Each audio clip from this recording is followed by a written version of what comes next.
I know what you are. You're a supersensualist, an ascetic voluptuary. And you, Frau Vanda von Dunayev, who or what are you? I'm a pagan. I'm a Greek. I love the ancients because they're not the moderns of today who live in their minds. They're the opposite of the Christians who live on a cross. I don't live in my mind or on a cross.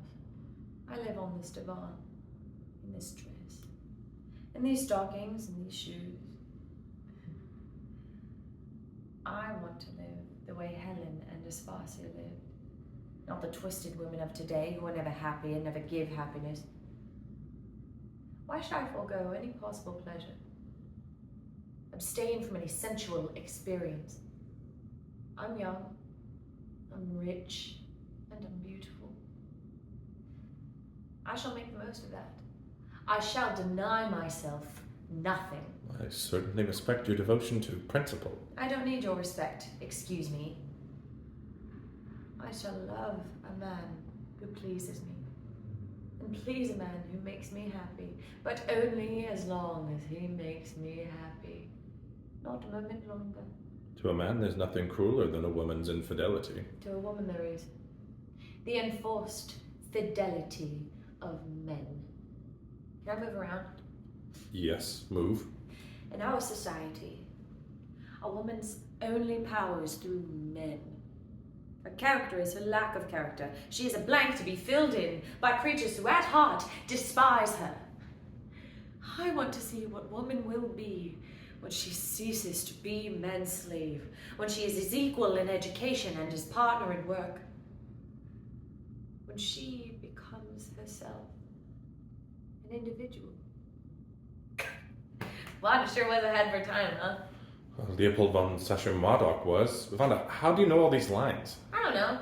I'm a pretty quick study, I guess. Quick study, flipping through it on the train? You know it by heart. But hey, you said Vanda was proper in spite of her, what was it, professed principles. Professed principles. So you don't think she believes all this? She says she does. Women's rights, yada yada. But you think she's just putting it on, like she's lying?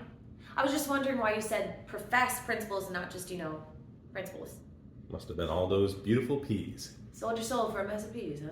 Guilty. Secretly, Thomas, you are evil. Guilty. In our society, yada yada, I want to see what woman will be when she becomes herself an individual. You only say that because you yourself are so individual. A man usually says that to a woman whose individuality he is about to undermine.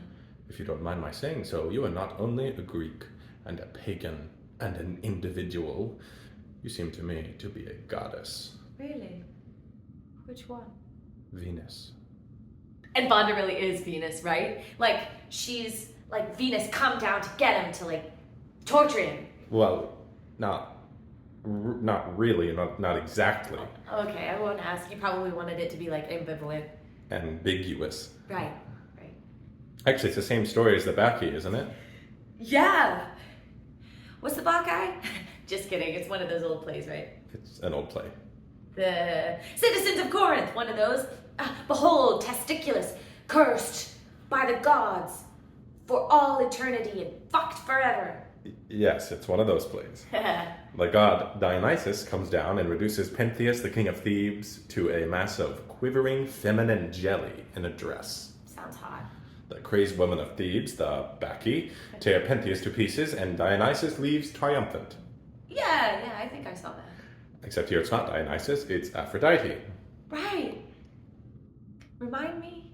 Aphrodite is the Greek version of Venus. The same person. Same goddess. Hail Aphrodite! Hail Aphrodite! Am I insufferably pedantic? Yeah. But it's kind of cute. What are we doing? You seem to me to be a goddess. Really? Which one? Venus. But could Venus's pagan principles work in our more civil century and without slaves? The Greeks only lived as freely as they did because they had slaves. Then I seem to be in need of one. Would you be my slave, Herr Dr. Kushemski?